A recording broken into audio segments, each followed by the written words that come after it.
I'm Maura. And I'm Natalie. And welcome to WSSN. Today we'll learn about how to keep healthy, health emergencies, weather illnesses, pinworms, and ticks. And we also have a special interview.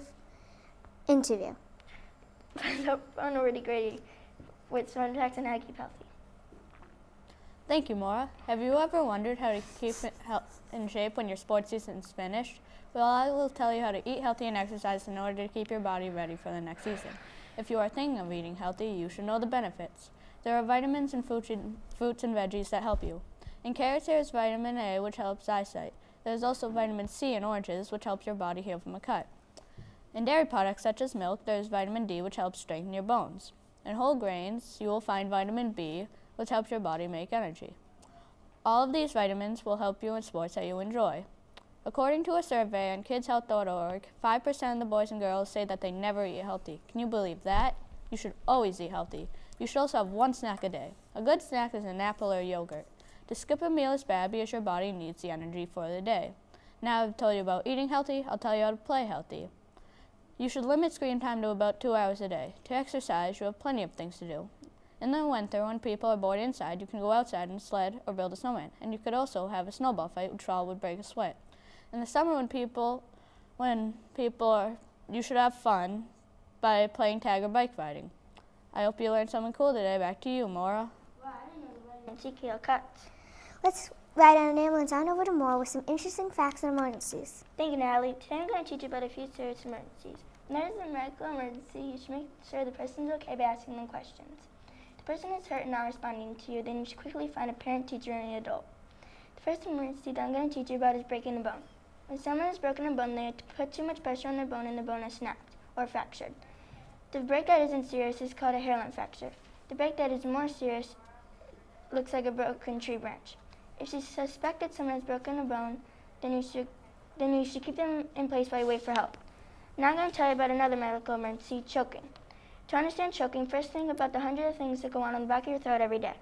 What goes down your throat is all the food you eat, which can cause you to choke if you're not careful. Food passes through your throat to get into your body. Fluid and liquid go down the same pipe until they split into two pipes. The food goes down your esophagus to get into your stomach. Air goes down another pipe, which is called the trachea. You could also call it your windpipe. If someone's choking, you need to do a Heimlich. Be sure to learn this life-saving maneuver. I hope you learned a lot about those two very important emergencies. Back to you, Natalie. I didn't know a small break in your bone was called a hairline fracture.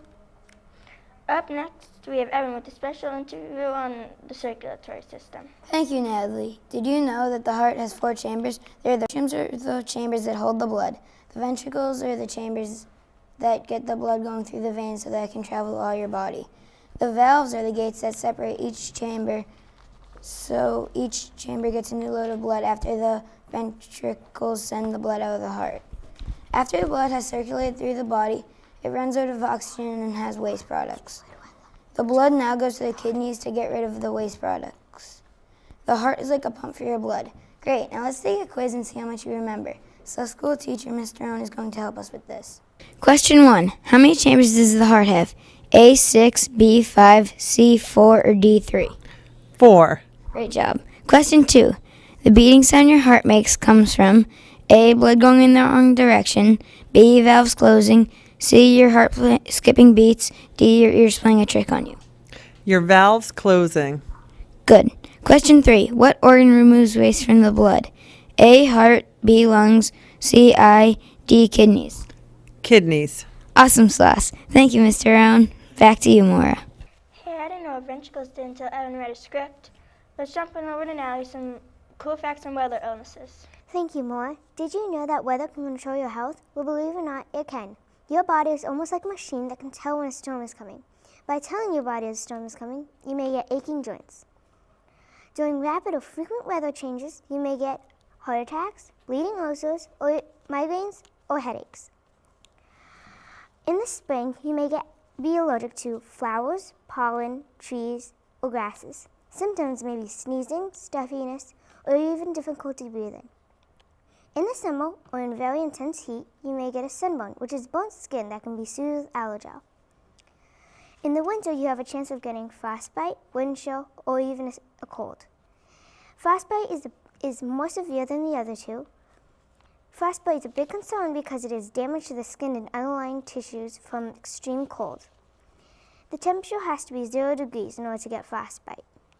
A cold is a runny nose and coughing fits. A wind chill is when your skin freezes in 30 minutes from extreme cold and wind. The wind has to blow 15 miles per hour and it has to be 0 degrees Fahrenheit.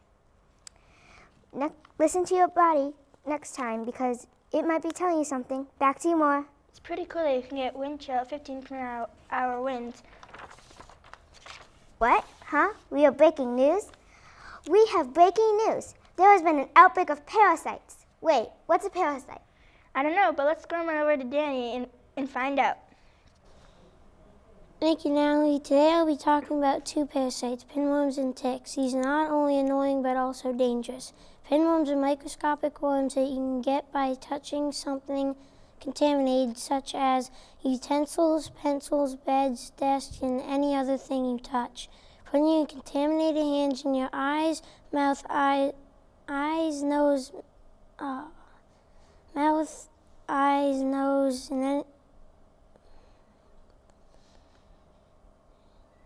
can cause the pinworms to get in your body. They can travel into your intestines and attach to your intestine walls. This can make you sick. If you don't go to the doctor, you'll get really sick. Another parasite I'll be talking about today is called the tick. The tick is a small bug that you can get by going in the woods.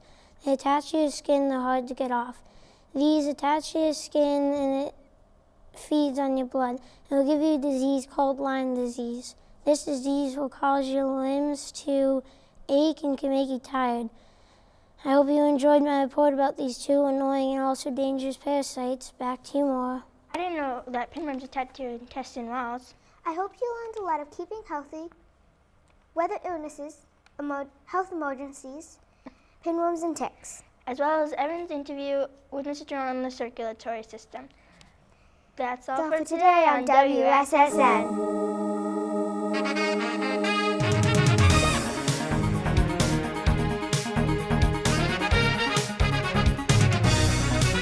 Hi, I'm Owen. And I'm Jake. And welcome to WIFI. Today we will be telling you all about the human body, from muscles, bones, diseases, and CPR. And now over to Kaylee with her story on gymnastics warm-ups. Thanks, Owen. Hi, my name is Kaylee, and I'm going to tell you about gymnastic warm-ups. But first, I'm going to tell you an interesting fact. Your muscles pump blood throughout your body, helping you lift heavy things. One good way you can warm up your muscles is using things that you can practice doing it with, like using barrels, which will help support your stretches. Doing back bends stretch out your back muscles, and using a barrel underneath will help support your body. Also, you can loosen up by doing things like use a gymnastic mat to do rolls and splits. You would do splits to make your legs flexible, and rows would make your back flexible. The reason it is good to exercise and warm up is because it helps your muscles become stronger. So if you do something involving gymnastics, always warm up your muscles first. I'm going to show you an example of my friend Emily doing a back bend, a roll, and also a split. Here's an example of a back bend stretch. Back bends. If she were to use a barrel, it would be underneath her to support her back. This is a beginning position of roll, halfway through the roll, and ending position of a roll. This final picture is of a split. I hope you know a lot of facts about gymnastic warm-ups. Back to you, Owen. Thanks, Kaylee. And now over to Emily with her story on CPR. Hi, I'm Emily, and today I'm going to teach you how to give CPR to a child. CPR can save someone's life, so it's very important to know. To do CPR, you will need to do 30 chest compressions, then check if they are breathing. A chest compression is where you put your hands just below the chest and push down. The person giving CPR follows three main things. This is CAB. C stands for chest compressions, A stands for check airways, and B stands for rescue breathing. I ask kids and adults if they think children ages 10 to 12 should know how to do CPR. 88% said yes. I think it is good to know how to do CPR because what if you're home with someone and you have to give them CPR? I hope you understand now about CPR. Back to you, Jake. Thanks, Emily. That's very interesting. And now we're going over to Evan with his story on rabies. Thanks, Owen. Hi, my name is Evan Madigan and my topic is rabies. Do you know what rabies are? Rabies is a virus in the infection in the central nervous system. The rabies virus is a disease in your brain. This virus makes you weak and have a bad fever. This will also cause agitation and paralysis. If you get rabies, there's a good chance you won't survive the disease unless you get medical help right away. The cure for rabies is a vaccine. If you get bit by an animal with rabies, you can go get a rabies shot immediately and you'll be safe from the disease.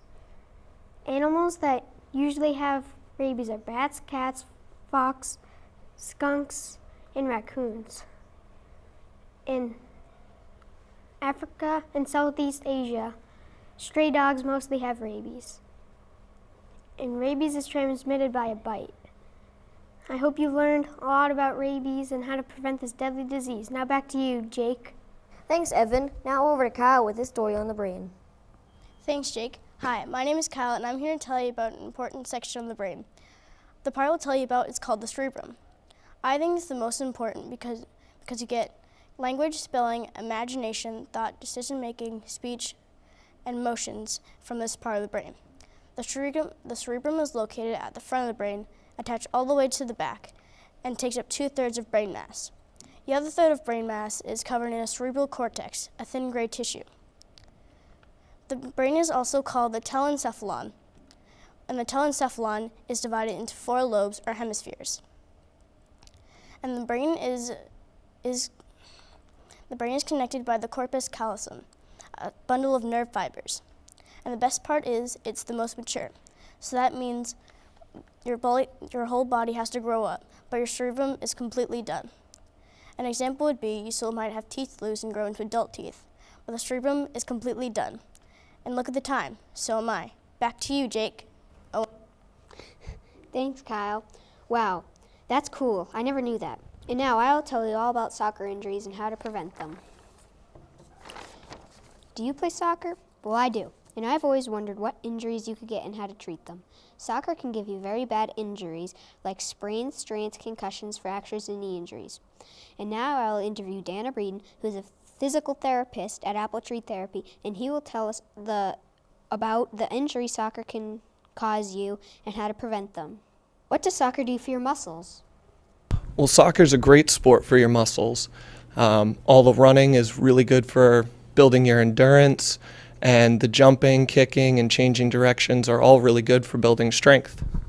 What are the most common soccer injuries? I'd say most commonly in our clinic we see ankle sprains and knee ligament injuries. How do you treat certain types of injuries? Well, for some knee injuries, such as knee ligament injuries, we have to send them for surgery. But for ankle sprains, a lot of times we can treat them in the clinic with ice and balance exercises and things like that to get back their motion and mobility. What kind of therapy do you use for sprains, strains, concussions, fractures, and knee injuries? Well, a lot of times we can do different types of strength exercises or balance exercises, as well as ice and heat, and a lot of stretching. Where did you go to college, and how many years did it take you to get your degree? Me personally, I went to school for 2 years for physical therapy assisting, and you can go to school for as many as 6 years or 7 years to get the doctorate of physical therapy. And what we do a lot of times to prevent these injuries is to help people learn to strengthen their muscles and improve their balance and stability so that when they're cutting and jumping and changing directions, they're not as likely to hurt themselves. Do the things you just told me apply for other sports, like football, basketball, baseball, and hockey? Absolutely, they apply for all those sports when you're doing a lot of changing directions. Thank you so much, Mr. Breeden, for your time. Back to you in the studio, Jake. Thanks, Owen. Now into my story on video games. Did you know that Call of Duty and other first-person shooters can help your eyesight? Some studies done by the authors at the Huffington Post believe that when you play games like this, you exercise your eyes. However, playing video games too long could be bad for your body and behavior too. I also did a survey and asked people if they thought two or more hours of video games is bad. When the votes came in, I got 112 yeses and 59 no's out of 171 people. I hope you learned something from my report. Now back to Owen in the studio. Thanks, Jake. And that's all for now. See you next time on WIFI.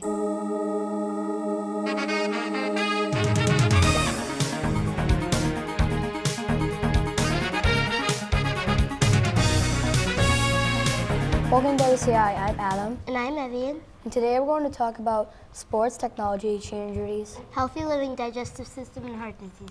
The first report is about digestive system. Go to you, Keelan. Hi, I'm Keelan, and I'm going to be talking about celiac disease. Celiac disease is discomfort in your small intestine caused by gluten. If a doctor diagnoses you with celiac disease when you're old, you will always have the disease your whole entire life. As a matter of fact, that means that you had the disease your whole entire childhood too. You can't eat gluten, and gluten is in many foods that you can't eat. Gluten works like glue in your digestive system. Food companies are trying to make more foods gluten-free today. And celiac disease runs through the family, so if your mom has it, you might have it. If foods or if wheat products bother you, talk to your doctor about celiac disease. As I would say, do not have gluten when you have celiac disease, since you might not feel well. Back to you, Adam. Thank you, Keelan, for that perfect report about the digestive system. The next report is healthy living with Alyssa. Over to you. Thanks, Evian. Hi, I'm Chef Science. Today on WSCI, we'll be making chocolate sweetheart parfait, because everyone loves parfait. This recipe makes 4 glasses of parfait, but I'll only be making 1. You'll need 1.5 cups of low-fat Greek yogurt, 1 teaspoon of vanilla extract, 2 teaspoons of honey, and a bag of dark chocolate chips. And I know what you're thinking, chocolate isn't healthy, but dark chocolate is healthy because it lowers your blood pressure and has antioxidants, which are good for you. Just make sure you don't eat too much. A pint of raspberries and 1 teaspoon of cocoa powder. In a medium bowl, whisk together the cocoa powder and vanilla extract.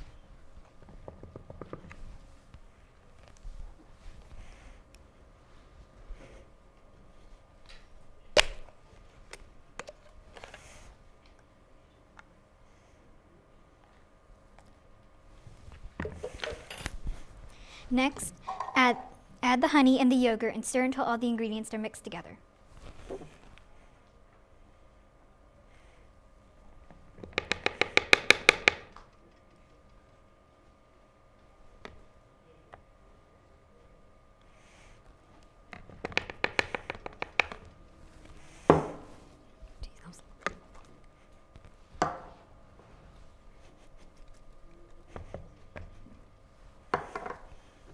So one of the ingredients in our recipe is Greek yogurt.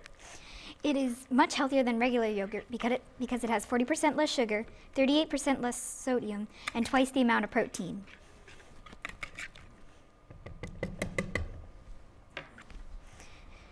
Put 2 tablespoons of the mixture in 4 glasses.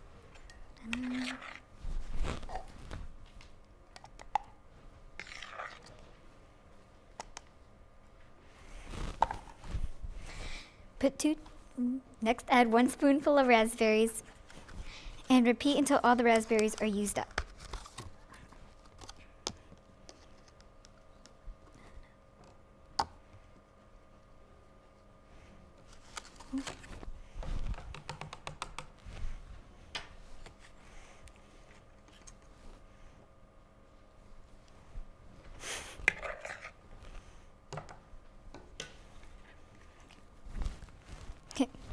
Sprinkle chocolate chips on top of the parfait, and you can serve it right away, or if you want it cold, you can put it in the fridge for 2 or 3 minutes. That's all for me. Back to you, Evian and Adam. That sounds really good. The third report is about the heart diseases. Go to you, Christopher. Hi, I'm Christopher, and I'll talk about heart disease. Heart disease, also known as cardiovascular disease, affects more than 60 million Americans. Blood is pumped from the heart to all of the body cells. Heart disease occurs when the heart and blood vessels are working together correctly. Common kinds of heart disease are heart attacks, strokes, vertebral plaque, and hardening of the arteries. Risk factors for heart disease are smoking, high blood pressure, being overweight, and not exercising. You may wonder what you can do to reduce the risk of heart disease. Make sure to eat healthy, exercise, and do not smoke. Back to you, Adam. The fourth report is about cheer injuries. Go to you, Evian. Thanks, Adam. Is cheerleading just too dangerous? Over 62 cheerleaders in the U.S. are getting injured in the average season. In fact, the year with the most injuries was in 2005 through 2006. The most common cheerleading injuries is sprains. Parents are concerned with the outfits that they are wearing since they have no padding or helmets. Coaches usually just try to make the uniforms look pretty, but they don't try to make them safer and better for the cheerleaders to wear. Many cheerleaders are trying to impress the judges with many dangerous but very impressive flips and moves. Professional cheerleader Jamie Wood, who fell on her head, cracked her rib and broke 3 vertebrae in her back. Now, cheerleaders are jumping more than 20 feet in the air. And by the research I've done, over 37,000 cheerleaders were going to the emergency room last year. That's 4 times as many as in the 1980s. And also, many cheerleaders are being pressured by their mothers, and almost all cheer moms want to see their sons or daughters up on stage winning a trophy. Back to you, Adam. Awesome report.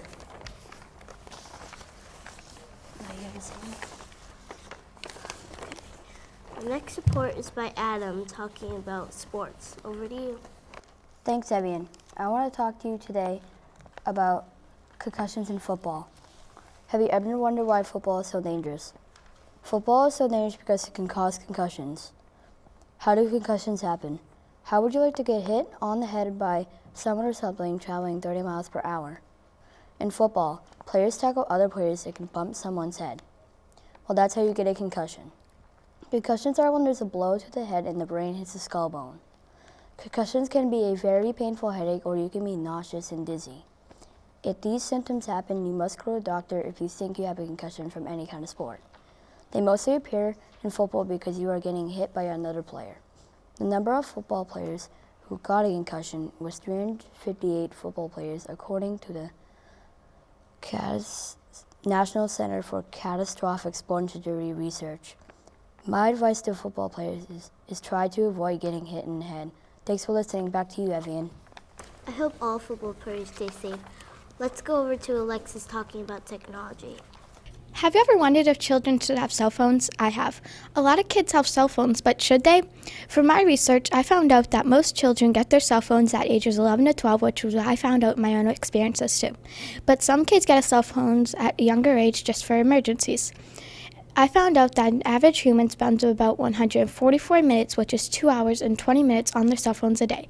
Wow, that's a lot. According to research, a phone has been proven to change a child's behavior by not getting exercise or by causing attention issues. Children are also getting social media and are getting in deep, deep danger by talking to adults about private things. I hope you learned something new about cell phones today. I have. Back to you guys in the studio. Thanks, Lucas, for that nice report about technology. This is the end of our newscast by WSCI. Bye.